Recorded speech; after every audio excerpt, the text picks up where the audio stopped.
Jobs and Labor Finance and Policy Working Group. Welcome to all. You'll see we're a little bit light on senators. We do have Chair McEwen, who's the lead for the Senate on the issue being discussed today. She's joining us via Zoom. Chair McEwen, are you able to hear us and participate? I'm assuming the answer is yes, but just want to be sure. Yes, I am. Thank you very much. Excellent. And I know that other senators are making their way through. I'll note we don't anticipate having votes today, so we will have a discussion, and if it ends up being necessary to have votes, then we would have we'll see what we can do in terms of a quorum. But I think this really is more of a conversation today, continuing the discussion that we started on Thursday. The topic at hand is consideration of modifications to the non-compete law. To remind everyone, in 2023, we passed and the governor signed a ban on non-compete agreements, non-compete provisions within employment agreements. The House bill that was brought to conference included some exemptions to that ban. Senate bill did not. Our leaders directed us to negotiate modifications to the non-compete ban. I'll note that the specific requirement was that we within this conference committee reach agreement regarding modifications to non-compete. As members of the public will recall, on Thursday we had some discussion about this. We had a couple of proposals brought up for consideration, and this is intended to reach agreement so that we can move forward with the rest of our bill. I will note we're joined by House GOP Floor Leader Niska. We're grateful to have you here, Leader Niska.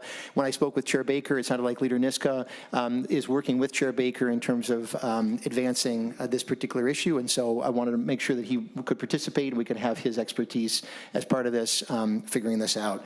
So the plan, members, today is to hear some testimony regarding this issue. We were going to hear from the Minnesota Business Partnership regarding concerns about the current non-compete law and that they see, and motivation for changes. There's some folks with expressing concerns back about possible exemptions. We're going to try to keep that fairly focused and limited so that we can then have discussion as members and hopefully be able to reach agreement on this issue. I will maybe ask before we continue whether folks have questions regarding the process here, but this is our hope. We've been directed now repeatedly by our leadership to figure this out, so that is the purpose. So, Chair Baker.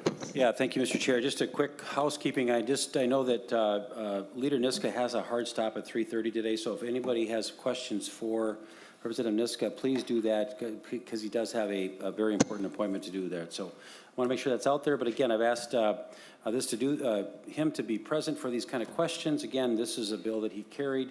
This is a very important item for businesses in Minnesota, and we need to make sure that we talk about this fully, and we're able to offer you this time with this. So with that, I just want to say we got about 20 minutes with Leader Niska. Thank you. Thanks, Chair Baker. Yeah, and I found out about that hard stop just before the meeting started, and I will say that I know that I'm prepared, and I know other folks as well are, to have these conversations anytime, anywhere, and we really do need to make sure to reach a conclusion on this. It's been now quite a while, so whatever we can do, so we'll get Leader Niska out today or out at 3:30, but if it makes sense to come back in a couple hours this evening, I know Chair Champion will have the gavel tomorrow, maybe it becomes necessary for that. So whatever we need to do, we've got to figure this out, and the leaders have told us to be the ones to do it. That's why we're here. So looking to see anybody else. What I'll do then at this point is ask, I think I'm going to ask Gavin Hanson, Minnesota Business Partnership, to come up first. And appreciate you being here, and then we'll bring up a couple other folks as well.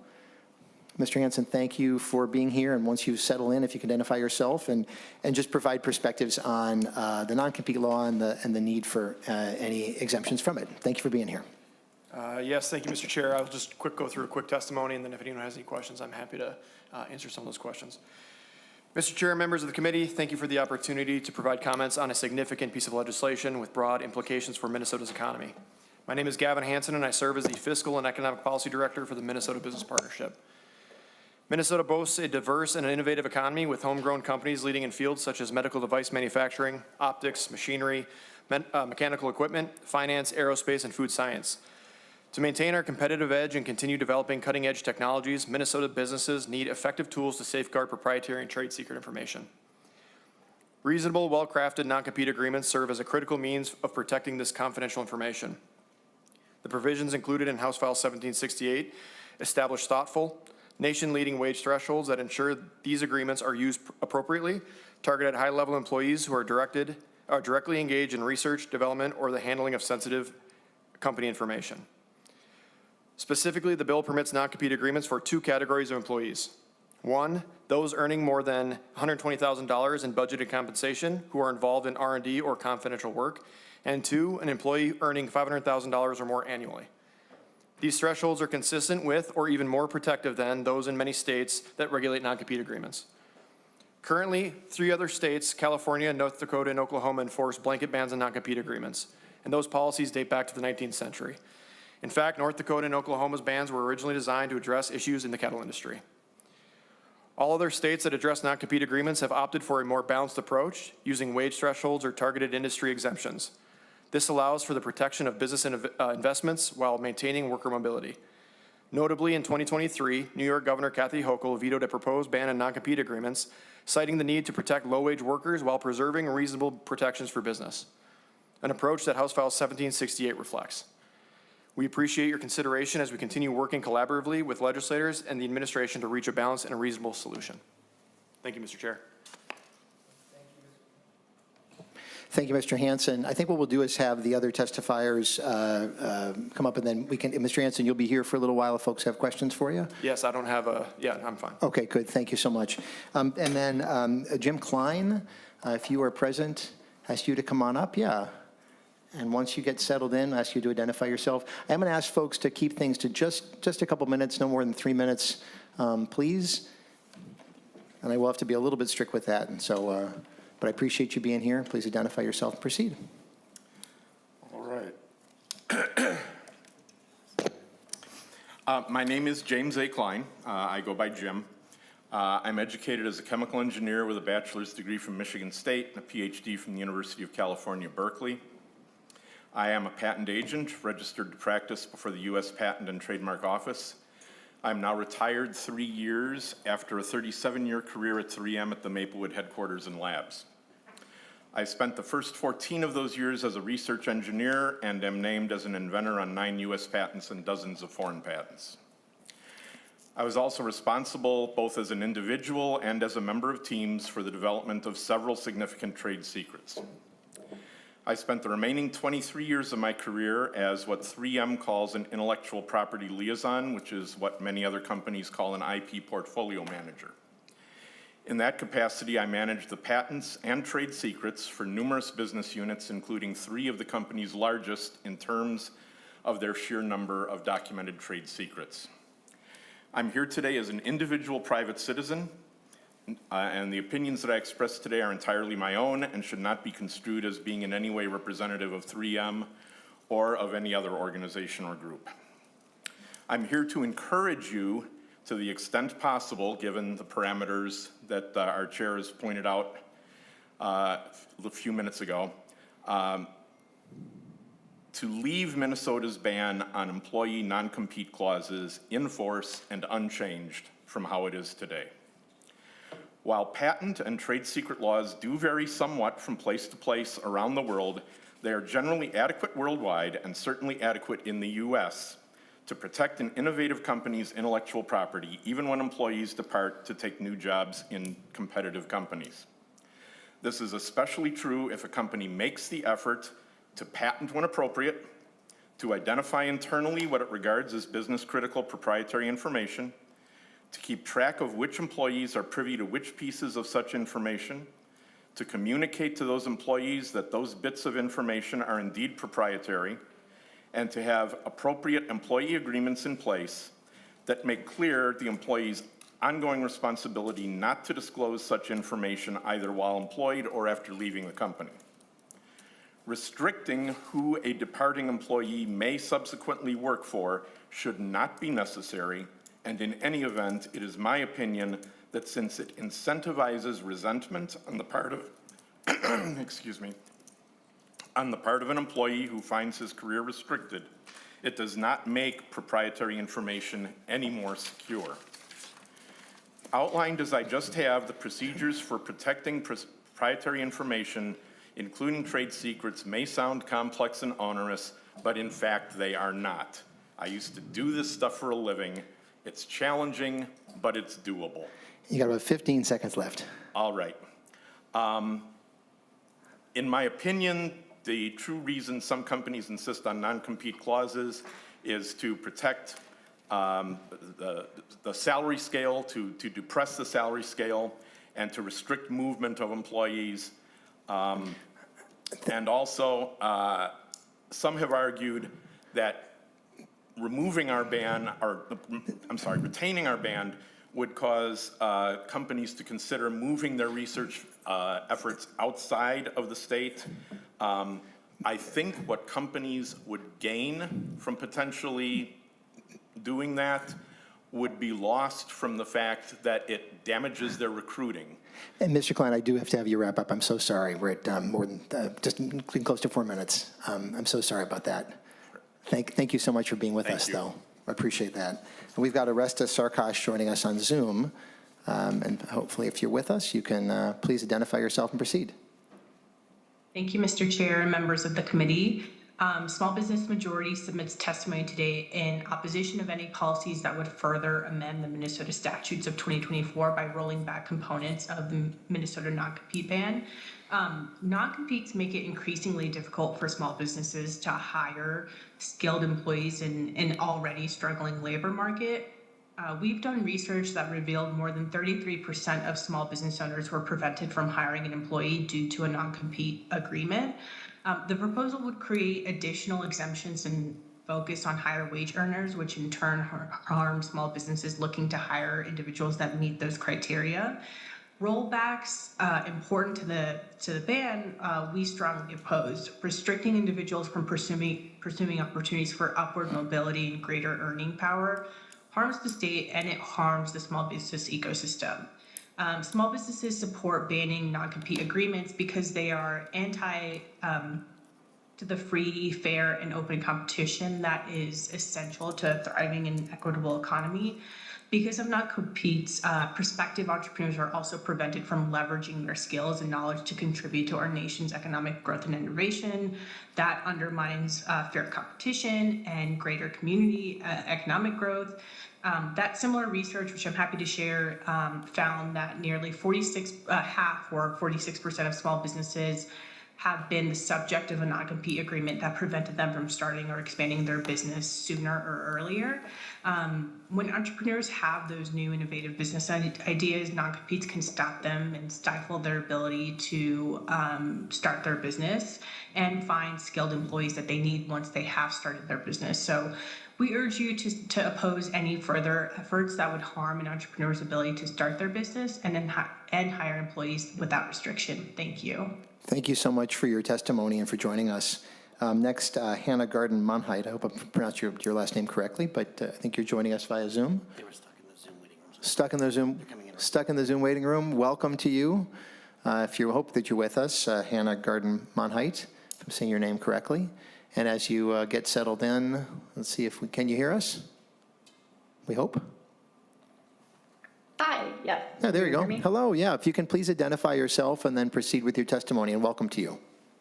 Thank you. Sorry about that. I'm Hannah Garden-Monheit, and I'm a senior fellow at the American Economic Liberties Project, which is a nonpartisan nonprofit dedicated to challenging monopolies' dominance over markets and society. And I formerly led the Federal Trade Commission's work on non-competes under Chair Kahn's leadership. I am testifying today to urge you not to roll back the progress that Minnesota made in banning this pernicious practice of non-competes that corporations use to lock up talent and lock out competitors. We studied this issue very closely at the FTC, and after reviewing all of the evidence, what we found was that non-competes with higher income workers are likely even more damaging to the economy than non-competes with lower income workers due to the negative externalities that they impose on the efficient functioning of markets. Put simply, having the right set of people able to match into the right job at the right time is really important to new firm formation and to innovation, as well as to the efficiency and productivity of firms.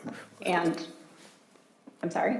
No, yeah, we'll need to have you wrap up pretty soon, but please, if you can do that. Sure.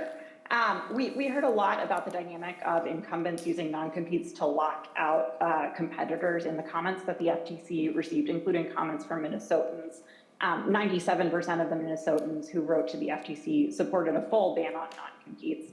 So for example, we heard from David, who was a Minnesota ophthalmologist, who explained that refractive surgery practitioners were being held hostage by non-competes imposed by a large national LASIK company. We similarly heard from Brian, who was the former medical director of a large hospital system in Minnesota, who said physicians want to practice at smaller independent practices that help in particular rural areas and patients. But they can't because the big hospital systems are using non-competes to control the doctors. And we heard from other professions too that would likely be affected by the types of changes y'all are contemplating, like software engineers. But medical professionals, I want to stress, were among those we heard from the most. And then although my recommendation is that you preserve Minnesota's ban in full, if you must consider changes, I would strongly consider ensuring that all healthcare professionals are freed from non-competes. And I'm sure you're hearing from, yes. Thank you so much. Yeah, we will have to have you wrap up, but thank you so much for your testimony and for being with us. Thank you so much. I'm happy to stay and answer any questions. Thank you. We will please do that, and we'll look see if we do. And then finally, Ben Baglio from the Minnesota Nurse Association. Welcome to you, and please identify yourself and proceed. Good afternoon, Chair Pinto and members. My name is Ben Baglio. Thank you for allowing me to testify today on behalf of the Minnesota Nurses Association.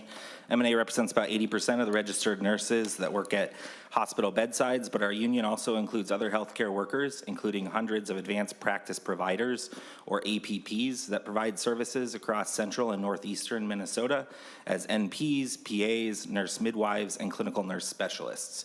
Some of these APPs put in hundreds of miles every week to provide care in facilities across the region within the Essentia Health system. Many travel even further in order to staff smaller rural facilities outside the Essentia system that would otherwise have no ability to function, even if it means making less money to do so, because they know how important it is to keep these smaller facilities open.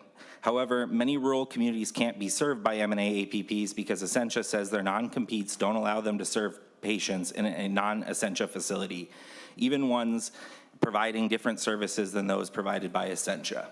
APBs have been told any compensation they would receive from another hospital or system would come out of their paychecks, while one APP told me that Essentia says she's not allowed to work bedside nursing shifts in order to go back to school.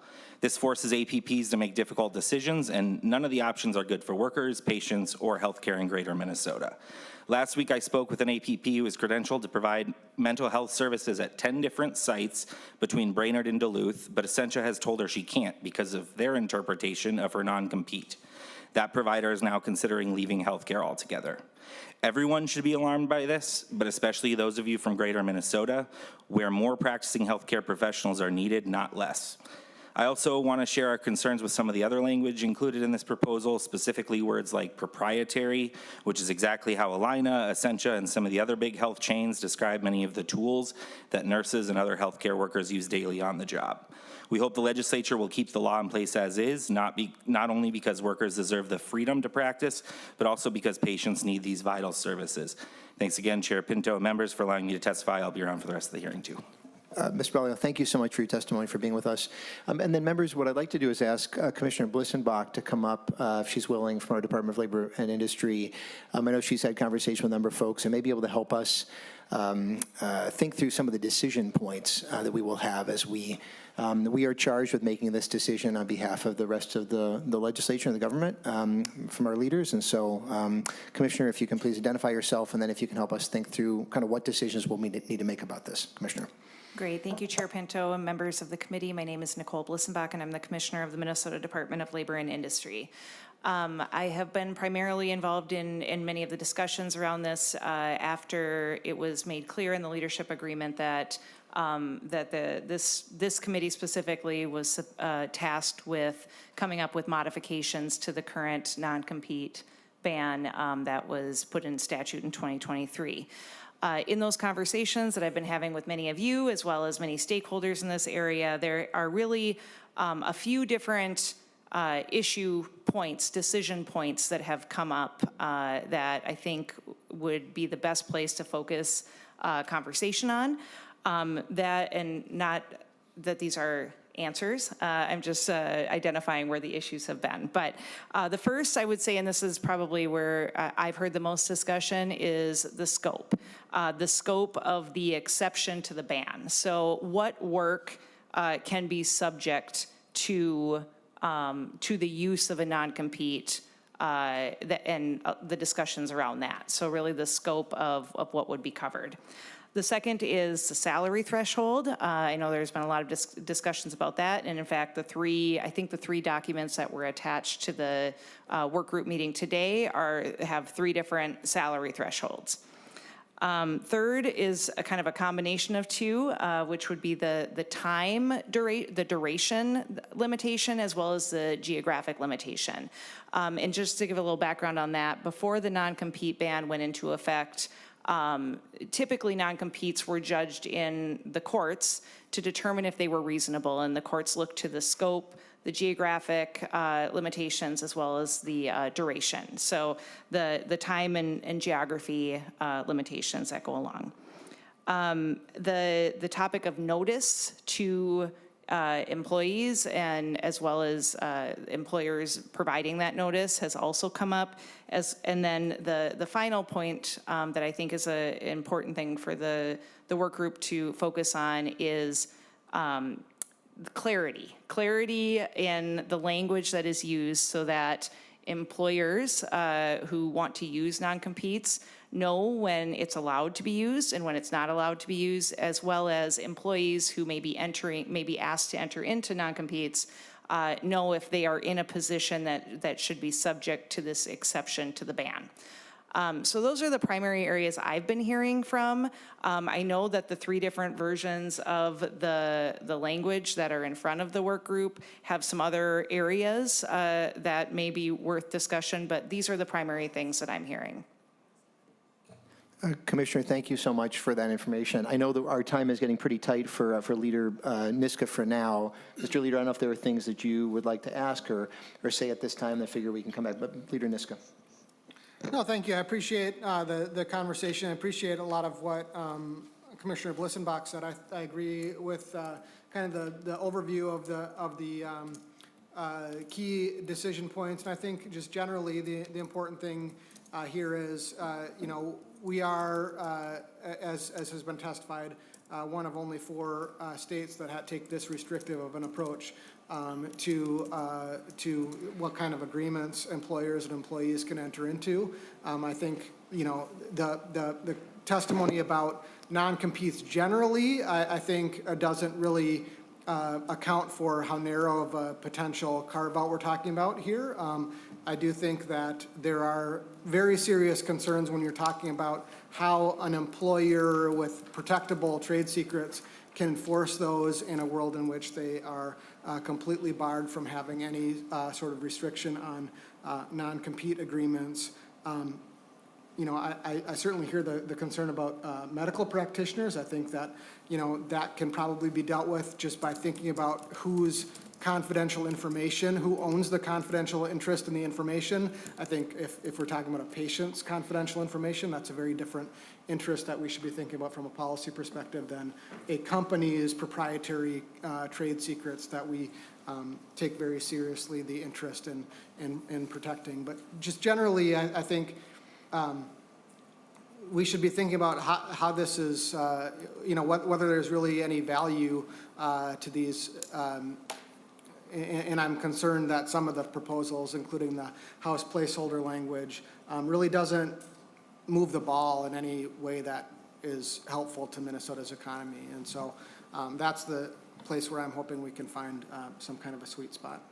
And Mr. Lieber, I can ask what your thoughts are in terms of process. I've understood from Chair Baker that you are taking the lead in terms of your caucus, obviously working with Chair Baker. We know we've gotten directive from leadership, said, details to be addressed in conference committee. That's the people sitting at this table. So what I know you'll need to go momentarily now. Will you be coming back? How are we going to get this done in this group? We've got these decision points per the commissioner. We need to get moving on getting into those details. So, Mr. Leader, thoughts on that? Sorry for interrupting. I know there have been a lot of conversations outside of this room as well. I'm not sure that this setting is exactly the right place to work out potential language until there's some sort of a different proposal. It seems like there's all of the options that are sort of on paper right now are not really hitting the right sweet spot, and so I know that there is some some work being done on potentially some additional language. And hopefully, when there is some other language, maybe there's a possibility to people will, I think it's helpful to talk about the factors and different ideas about different of the decision points that, like the commissioner was talking about. But, in terms of a process in a committee, I'm not sure that, today is, we're going to move the ball forward on that. Yeah, and I'll say, because there have been conversations going on. I know the House DFL caucus has not been part of those. We've definitely been ready to go. I know, but it looks like Chair McEwen may have something to say. Chair McEwen. Thank you very much. I appreciate the discussion and having this hearing today, and thank you, Leader Niska, for joining us. I just want to say that Chair Baker has my cell phone number. He can call or text anytime. He knows how to get a hold of me anytime. I've been waiting for anything from the House Republican Caucus and the business partnership to actually discuss some of the language. The other issue that I would say is that this has been a long time coming. If this is such a huge priority for the Republican House Caucus and such a huge priority for the business partnership, you should have known when your bill was rejected by the House and didn't pass into the omnibus bill that there were certain sticking points that you would need to be ready to negotiate on. So you've had weeks at least to pull together alternative language and bargaining positions and points that you could discuss with me. I have received nothing from nothing on this issue. The only thing we have received is a copy of the NISCA bill, which is not part of our even discussion. It's outside of what is in the House omnibus. There is no changes to non-compete agreements in the Senate.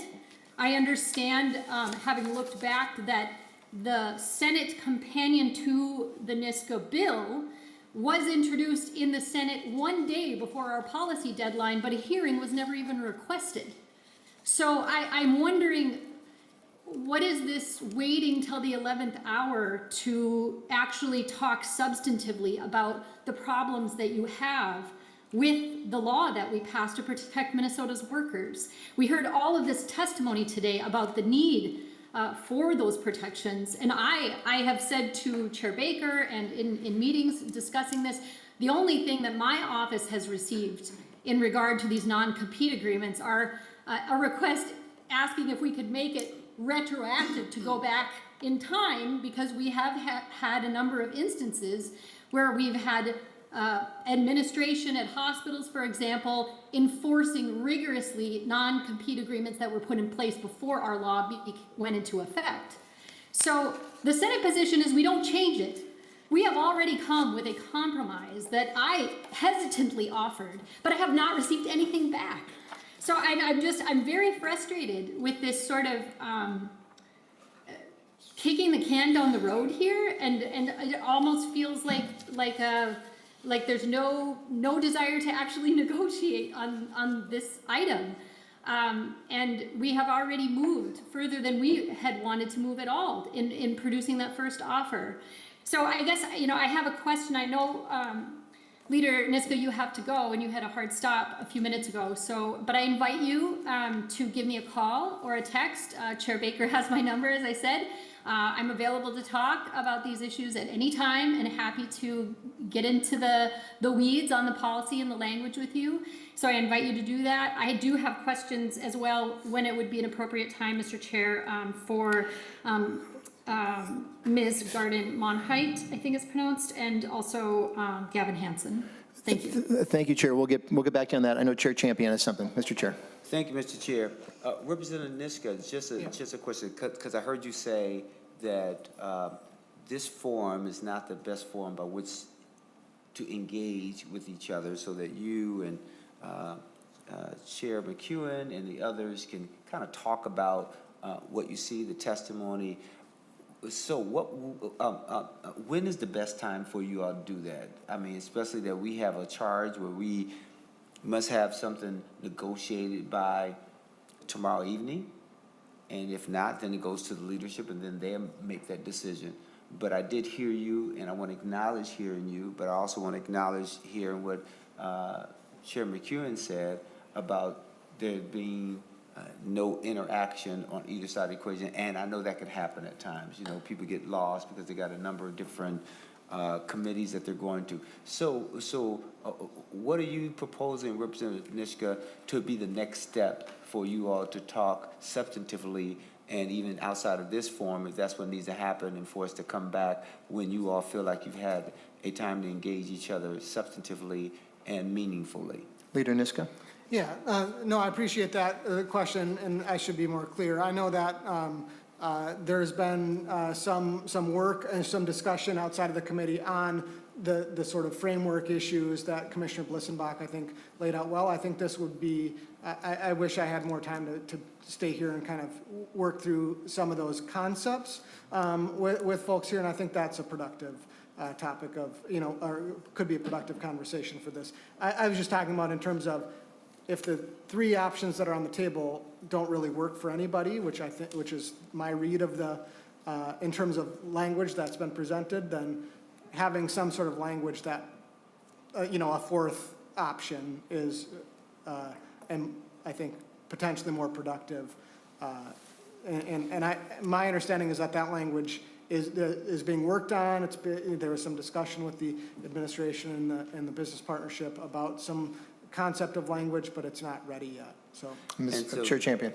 If I could thank you for the opportunity to follow up. Yeah. And Representative Niska, thank you for that response. So when do you think that language is going to be ready? Today's Tuesday, the day after Memorial Day. Tomorrow is the deadline, and it's been quite some time. So I'm trying to push you a little bit in order to get us some clarity and some commitments around when is it going to be available, because it has been a little time, and I know that when we met with the tribunal, is what I like to call them. I don't know if they like that word, you know, in any other way, but we met with them and they talked about this thing and wanting there to be dialogue, but that's been almost a week or so ago. About a week. Leader Niska? yeah, I think Gavin Hanson might be able to give some more specifics on the timing of the language. I know he's been working on that, and I know you were wanting to talk to him, but I do just want to state for the record that I'm not a member of the tribunal. No, I get it. Mr. Chair, I know Chair you're not Champion. a member of the tribunal, but we were before the tribunal, and there were some things that said. And who did you say that you wanted to I believe he have referenced before? Mr. Hanson, so Gavin Hanson could make his way up in response to Leader Niska's request. I will note, that, as you do, Mr. Hanson, I know the House, if this is conversations between the Business Partnership Administration, the House DFL caucus has not been part of that. It sounds like the Senate DFL caucus has not otherwise. So I will note, if the idea is to come up with a fourth proposal that could achieve agreement by the members of the working group, the members of the working group need to participate in those conversations. They have not at all in, I think it's getting close to a week now. So I'm a little bit perplexed. We'll certainly continue this. Leader Niska, Mr. Hanson, if you got information to share, please do. Mr. Hanson. Mr. Chair, both Chair Pinto and Champion, I appreciate the question. I think we are having good conversations right now with the members from the administration, some legislators. Right now, I think, and to Representative Niska's point, you've got House File 1768, which is obviously the language we worked really hard on over the interim past year and a half with our members. They're professional legal experts that deal with this stuff on a daily basis. And then really what we've got is the language that the House passed as a placeholder off the House floor and is in the conference here before you today. They're very far apart. And so I think trying to find, to Representative Niska's point, more of that sweet spot, having conversations on where we can, give and take potentially and come to a resolution that's reasonable, that folks that don't necessarily want this to be repealed at all can feel more comfortable, and then where it actually works for the business community. Because one of the challenges with the language that we see before us in the conference committee is this isn't necessarily a sliding scale like you would see in a lot of other policy areas or spending areas, where at some point it doesn't become effective, and companies cannot use it to protect their proprietary and trade secret information. And so trying to find that sweet spot, Senator Champion, is something we're working really, really hard on. And I might ask Mr. Hanson, I guess what confuses me, you talked about there being a give and take, but if the members of the working group, certainly at least, I won't speak for the House GOP caucus, but if the House and Senate DFL caucuses aren't part of that give and take, I guess I don't understand how that can qualify as give and take. Because ultimately, we're the group that leadership has directed to decide this. It sounds like it's conversation between the Minnesota Business Partnership and the administration. So I'm just unclear about how that works. And may I follow up to that? Sure, Mr. Chair, do you want to ask that now, or let him? Yeah, Chair Champion's going to add something. And so while you're answering the chair's question, then if you could also answer the question, if you've been talking to the administration, what language have you used with the administration? Because clearly to me, it means that you have proposed something and you said something, unless the only thing that you said is either this or nothing, and that doesn't quite sound like an act of negotiation. It sounds like our way or the highway. And so perhaps if you can answer that, that'd be helpful, because the sweet spot means taking into consideration the various positions that have been put forward, and for there to be a meaningful exchange of language and information is how we do business, and I'm sure you know that. So if you can help me understand that, because if we can't find a sweet spot, then maybe, and we feel like we're all being rushed, then maybe what our recommendation, our joint recommendation should be, is that we do nothing until the parties have had more than enough time to explore various options, as opposed to pushing one side to give us something and we're not really getting something from both sides. So I'm not sure if you understand my question. I think so, It's kind of convoluted, but help me out. Thank you, Mr. Hanson. Thank you, Mr. Hanson. Mr. Chair, Senator Champion, thank you. I think you're right on the sweet spot conversation you're having there. And as far as, because that's what we're working toward, is trying to figure that out. It's not all or nothing necessarily by any stretch. I think when you asked about which language we're working off of, I would say both. We're using both House File 1768, and we're using aspects that were brought in during the House language from Conference Committee. And we're using those, having broad conversations with folks in the administration and legislators about which aspects, how can you tweak certain aspects that maybe were introduced, or, something along those lines, just trying to figure out where both can kind of reside in a reasonable position that works for everybody, like I said. And just quickly to Chair Pinto's point, those conversations they've been ongoing, but just with the weekend and the holiday weekend, it kind of broke that up a little bit. But happy to have those conversations with you, Chair Pinto, as well. I do want to get. I know Chair McEwen has her hand raised, Mr. Chair. Something quick here. One more question. Chair Champion. Have you seen the language from Senator McEwen that was provided to this committee? The amendment last week, Mr. Senator? Henson. Yes, I believe you were here. Yes, Mr. I was here. Henson. Sorry, I've got it right in front of me right So here. was that a part of your? Chair Champion. So was that a part of your dialogue as well? Because it sounds like you're ignoring that and only dealing with very limited information. And I thought whenever we are having an exchange of information, it means we're reviewing all of the information. So can you tell me if this has been a part of your conversation at all? Mr. Hanson. Mr. Chair, Senator Champion, certainly we have discussed it both internally and externally. I think certain aspects of it is it's fine. It's kind of follows common law in certain areas, but then in other areas, we kind of took a step back in a different direction from what we think is landing on a final solution. Specifically, just lines 1.5 in the amendment, the wage threshold, and then also there's questions about line 1.3, what we can do there, and we can get into that a little bit more if you'd like. And then also the garden leave aspect is pretty challenging. As I turn to you, Chair McEwen, just for clarity for everyone, the Senate amendment is the document that has in the upper right corner SCS 1832A132. That's the Senate amendment. The House GOP proposal originally is the one that says House File 1768. And then the third document in the packet consists of the language that came out of the House, just so we have clarity on that. But Chair McEwen, turning to you. Thank you very much. Mr. Hanson, you haven't had any contact with my office as far as I can tell. I'm the chair of the Minnesota Senate Labor Committee. We didn't hear this bill in our committee because nothing was introduced in line with what you're describing. So, I appreciate Chair Champion sort of pointing out that it does feel as if you just sort of dismissed the Senate position, which is no change at all. No meetings, no discussion, nothing. And you had, as I said earlier, you have had weeks knowing that this would be controversial, that there would be a lot of discussion, a lot of challenges toward moving something like this across the line. The proposal that you brought didn't pass the House. So I'm not sure why you're trying to negotiate between this so-called placeholder that you're characterizing the House Omnibus labor bill as a placeholder in terms of non-competes. You're negotiating and having discussion with certain parties, but not me and not my office, between that and the NISCA bill, which never even had a hearing in the Senate. It wasn't even requested. So I have to say this is sort of,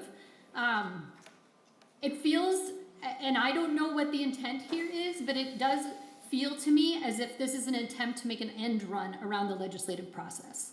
Particularly since I have been in good faith now for weeks here at the table, ready to talk negotiation, even making an offer that I would rather not see signed into law.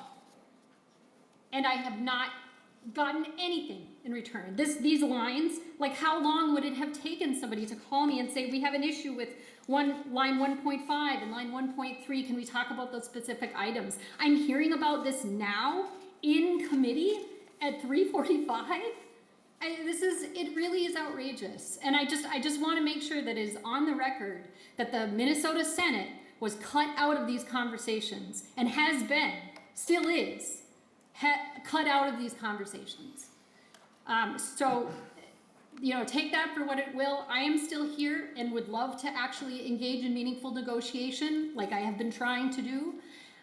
But this pattern of cutting us out feels very disrespectful both to our institution of the Senate, the Labor Committee as a whole and the work that we do, and also all of the workers in Minnesota who asked for this law in good faith and saw it passed into law in the previous session. So I just, I'm asking for some better negotiation.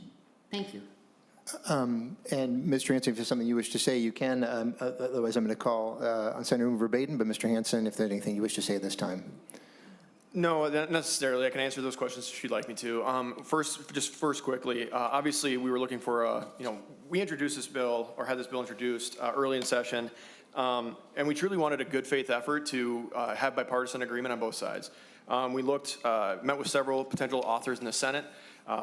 For a number of reasons that didn't work out. And so when we finally did get Senator Rasmussen to author the bill, it just happened, it was poor timing right before deadline. Certainly not meant to be disrespectful.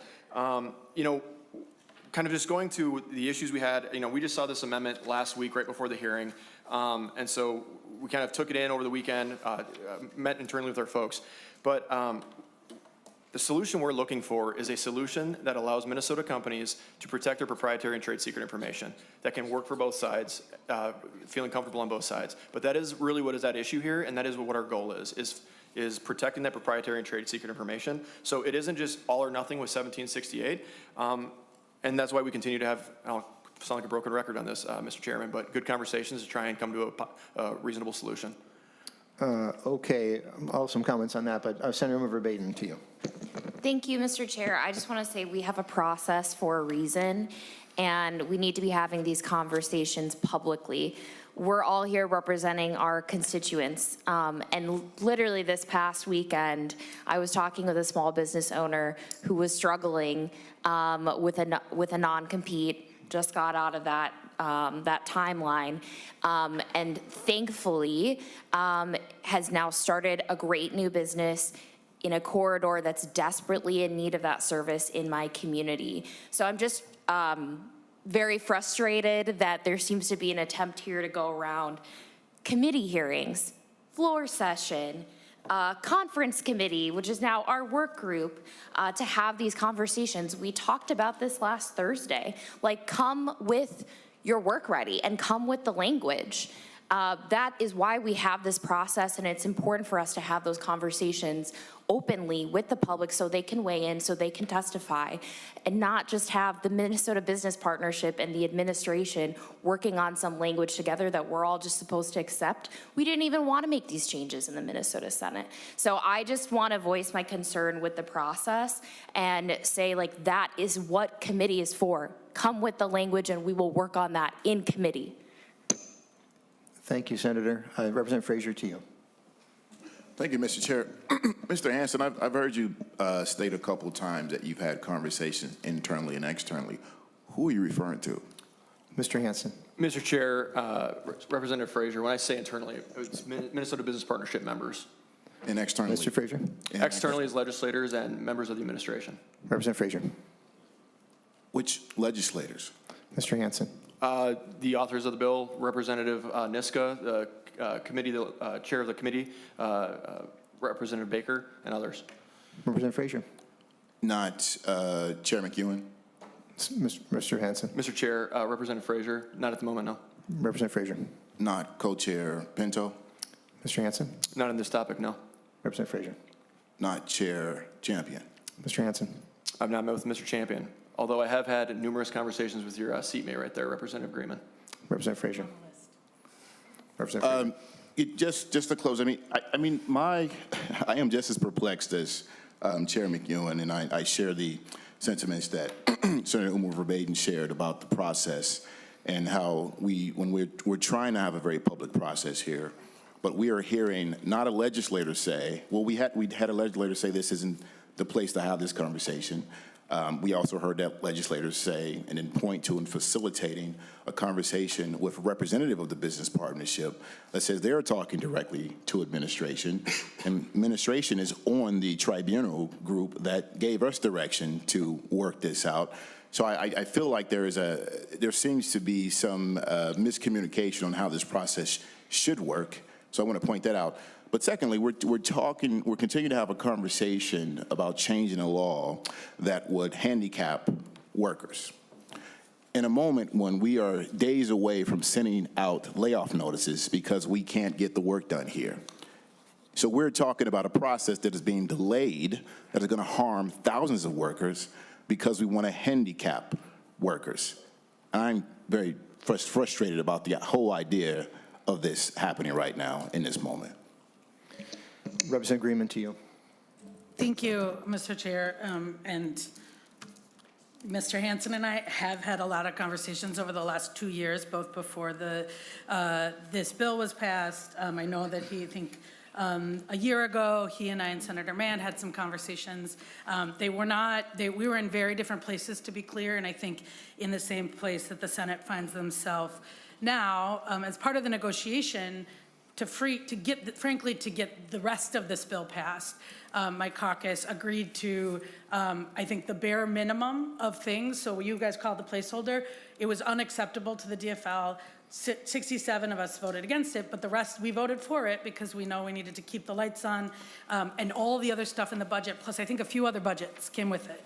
So we have this House language, the House position, but I actually have a couple substantive questions because I have been, when you've talked about consulting folks, and I think it's a weird dynamic that we have, and sort of apologize to putting you on the spot, but it's also that it feels like the business partnership bill has been turned over to the business partnership to negotiate. And so we're sort of have you here and we're asking you this question about process because when we talk to our GOP colleagues, they would defer to you. And it is a weird thing that the Minnesota legislature, that frankly government is negotiating with just one stakeholder in this, because there are stakeholders that are the small businesses we heard from, there are stakeholders that are the workers we heard from, there are stakeholders that are people who worked for, that we heard from, some of the businesses that you represent, not to mention the economists and the rest of us who need to think about the balance. And so we're thinking about not just what the 100 biggest businesses want. We're not just thinking about what the workers want. We're not just thinking about what the economists want. Our job is to actually legislate for the state of Minnesota. And it's really hard to sit here and hear that, like, you're working on language. I don't believe that you have consulted, and you should correct me if you're wrong, the M&A, who has testified at every hearing, MMA for the doctors and the medical providers. I don't think that you've talked to some of the economists. I know that if you would like to get on the phone with former FTC Commissioner Lena Khan, she'd probably be happy to talk to you. None of those conversations, because they're not going to give you the answer you want. So my question is substantive, which is sort of in the parameters that Commissioner Blissenbach laid out about the places where this language is different. And again, understanding that we've heard lots of stakeholders and lots of testimony saying our law that's been on the books for a year and a half or year and 10 months is good and effective. But if we're going to make changes, we got to get this right. I am wondering, I heard you say a couple of times that what you're trying to protect is proprietary trade secrets. And I think that that's the language that the House's position in Senate File 1832 that I believe that the Senate offer includes. They don't actually change the definitions, I don't think, does, because it says, and I'm looking at the language,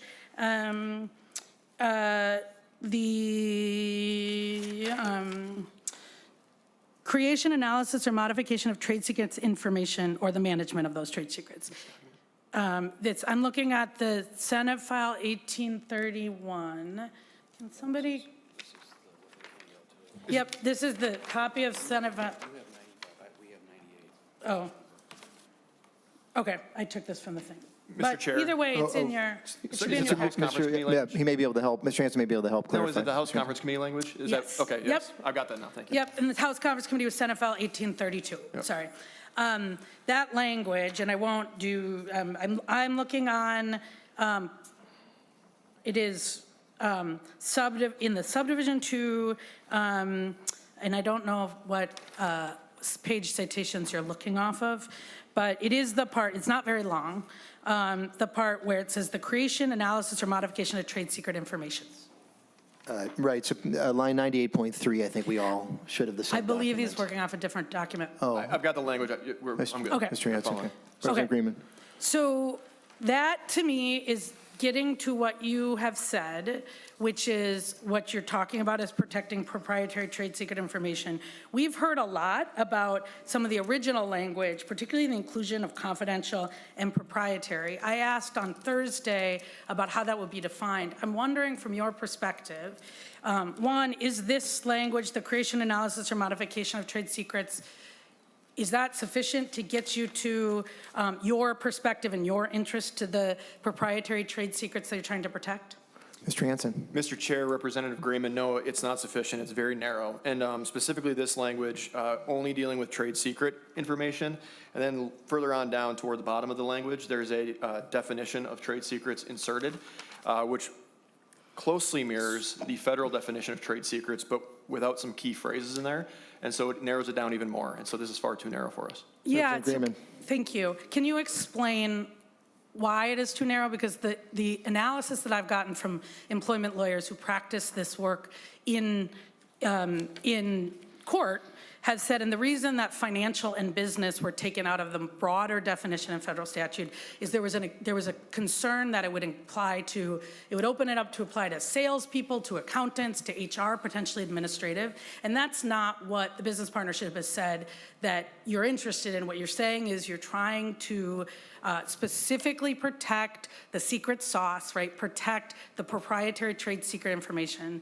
This says creation, modification, or analysis of trade secrets. We could talk about the definition, but I'm wondering why the creation, analysis, or modification of trade secrets is too narrow to protect exactly what you're saying, which is the proprietary trade secrets. Mr. Hanson. Sure, Mr. Chair, Representative Greenman, thank you for the question. So again, like you just kind of said, our goal here is to try and put a bill together that will allow Minnesota companies to protect the trade secret, proprietary, and confidential information of their companies, okay? This definition of trade secret is very narrow, specifically when you look at Minnesota's economy, how broad it is and diverse it is. And it could be large financial institutions that are a part of major mergers and acquisitions. It could be a number of different areas in research and development, obviously, scientists and engineers, a number of other categories where if it's too narrowly descriptive for specifically just trade secrets, and quite frankly, it may be a stripped down version of a definition of trade secrets at that, it's not going to do enough to allow a company to protect their proprietary information. Representative Greenman. Thank you. So I hear a lot of things. I heard you expand trade secrets to proprietary and confidential. And that's, I think, the Trojan horse we talked about on Thursday, which is when I asked lawyers who did this, what they said is, you know, there's no definition in this, in your bill of trade secrets at all. There's also no definition of confidential or proprietary. What I was told as a judge would likely interpret that as anything an employer marks confidential. So in that context, and if that's your language, would a HR person who is dealing with private HIPAA data but doesn't see any intellectual property, would they be included in this language? Mr. Hanson. Mr. Chair, Representative Greenman, I think just quickly to the main kind of root of what you're bringing up is just you brought up the lack of definition for trade secret, for confidential, for proprietary. I do think that's something we have been working on, trying to figure out what definitions would work well for those phrases and words, those key phrases and words. To your specific point, the intent behind this bill, that does not sound like something that would be covered, no. Representative Greenman. Thank you. Well, the concern I have is I sort of went through a set of hypos that I won't drag you through, but somebody who works on the confidential handbook, or if every email and every document is marked confidential, what I have been told by lawyers who do this work is an employer could claim and probably win on a non-compete. And so you might be not, the businesses you're talking about may not be intending to do that, but we are not just creating law for your 100 companies. We are creating law for the state of Minnesota. Mm-hmm. And we are creating law for every person and every business. And what we know about non-competes, this is what the FTC said, this is what we talked about 2 years ago, is that there has been widespread abuse over the last decades of non-competes. And we know this from Jimmy John's, who had it in there, and it would have been unenforceable.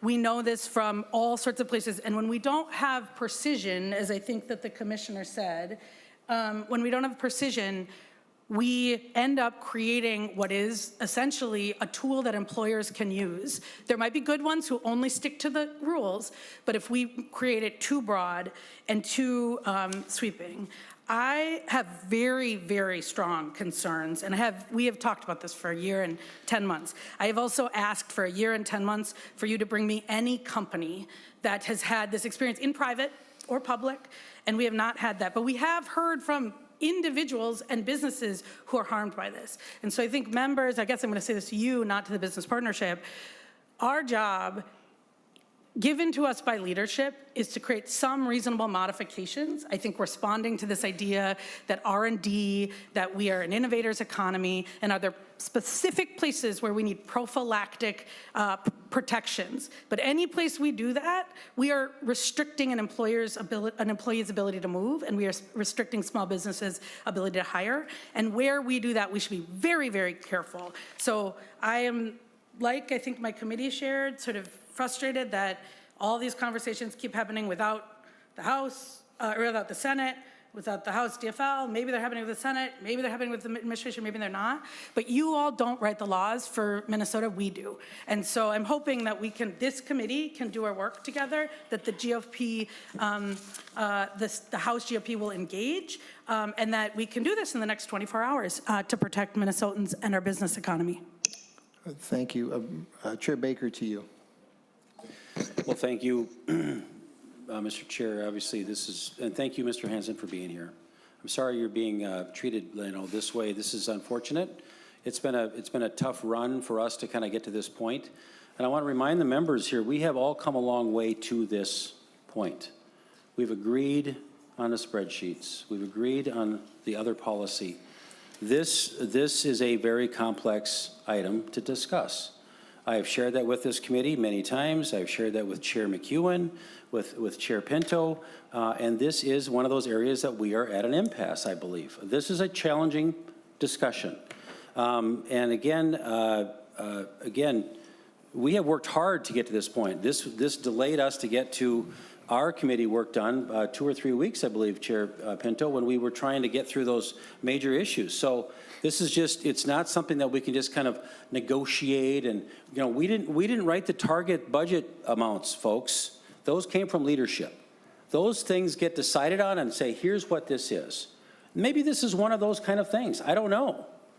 But I do know that if we don't do something to help our partnership on our large companies with non-competes, it hurts Minnesota companies. This will hurt jobs, future growth in Minnesota. So we can talk here all you want to about it hurting the people that actually have been treated very well in these large companies. This isn't about the Jimmy Johns any longer. This isn't about that. This is much more than that. And they were very good about trying to specifically get to some points about how do we move forward and still have a non-compete that works for more people than did before. This is what's important, is to give our companies the ability to do research and development in Minnesota. This is critically important. We aren't going to get there. We've got people on this committee who have zero interest in negotiating anything. That's why we're here. So, Mr. Chair, I'm not sure what we're getting through to this point now. I think we just either say, okay, well, we aren't going to make a decision on this. We have to ask leadership to maybe help out a little bit, because we've got members that don't want to do this. I heard the partnership say, and I think even I heard Leader Niska say, maybe there's some opportunity for talking about some medical conditions and some medical exemptions that we could look at. But this is going to happen in an area that I think is not going to be here. We think this is important to move on. We aren't getting anywhere by working on our partnership folks who work really hard in Minnesota to make this work, to really carve this out properly. Again, there was no hearing in the Senate because there's no way to get a bill like this in front of the Senate. There was a bill that passed ESST in the Senate that never got to the House.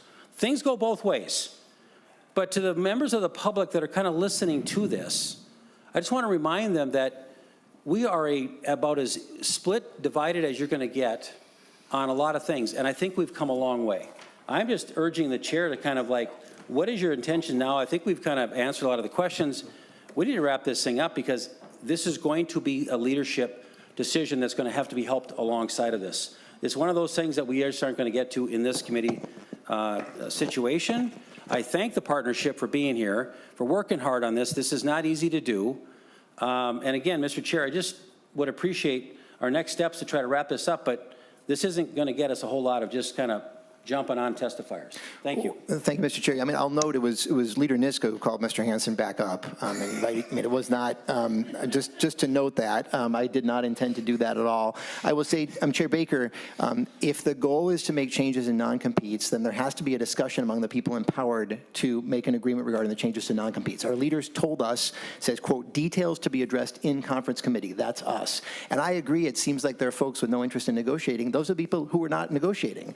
So Chair McEwen advanced a proposal on Thursday. We saw that in this public forum, right? No further discussion about it. There was one meeting between the chairs, as folks are aware and watching this. Often chairs do have conversations. There was a conversation among chairs last week. There's been nothing since. So what I will say is I would love to get the decision points that Commissioner Blissenbach noted and have a discussion as our leaders told us to do, but that would require for there to be actual conversations, and that is not happening. So, Mr. Chair, Chair Baker, if it turns out this does go to leadership, it will not be because the House DFL and the Senate DFL were not willing to negotiate and not willing to talk. We absolutely have been willing to do so. I am so perplexed by this situation. I'm scratching my head that apparently there are conversations happening through a private entity with the administration, not including House DFL, not including Senate DFL, not sure about House GOP. It is our job to do this. That is why we're having a meeting right now to do it. And despite the conversation we've had, there's been a lot about process, but we have not gotten to the actual negotiation. So what I think we should do now is we should pause. We'll have a recess. I hope that we can get Leader Niska, because it sounds like he's sort of the person working with Chair Baker in the House GOP. We can get him back and we can have some conversations. So we'll go into recess now. I hope we're able to gather back. Otherwise, I know Chair Champion has the gavel for tomorrow. But this is something we have to do. And I thought Representative Frazier made such an excellent point. The state of Minnesota is depending on us. Every day counts. We've been asked to do this for weeks now, so we've got to get this done. So members, at this time, the committee stands in recess, and we will hopefully bring things back and get this done. Thank you.